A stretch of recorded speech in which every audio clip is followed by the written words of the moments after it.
আসসালামু আলাইকুম। আমরা বর্তমানে রয়েছি হচ্ছে একটি মুন্ডি হাউসে। এটি হচ্ছে পাহাড়িদের একটি ট্র্যাডিশনাল খাবার। এটা হচ্ছে লাকচু আর এটা হচ্ছে মুন্ডি, যেটা ডিম দিয়ে এবং হচ্ছে আপনার চিকেন দিয়ে তৈরি করা। এটা হচ্ছে সম্পূর্ণভাবে হালাল।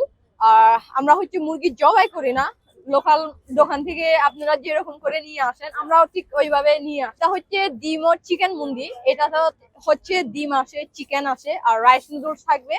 ইনগ্রিডিয়েন্টস হচ্ছে মরিচের গুঁড়া, গোলমরিচের গুঁড়া, লবণ, তেঁতুলের টক, পেঁয়াজের বেরেস্তা, ধনিয়া পাতা থাকবে আর সাথে হচ্ছে গরম গরম চিকেন স্যুপ থাকবে। হচ্ছে চিকেন লাকসু, বাংলা ভাষায় বলে চিকেন ভর্তা। আর এটাতে হচ্ছে চিকেন আছে আর লেবু, ধনিয়া পাতা, পেঁয়াজ, তারপর লবণ, মরিচ, হালকা আদা বাটা এগুলো দিয়ে মাখানো। আমরা এই মুহূর্তে কিন্তু এই আপনার হচ্ছে যে মুন্ডিটা সেটা কিন্তু ট্রাই করছি।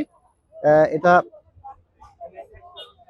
এটা কিন্তু আজকে আমার প্রথম খাবার, মানে আমি আজকে প্রথম ট্রাই করলাম এটা পাহাড়িদের যে ট্র্যাডিশনাল খাবারটা।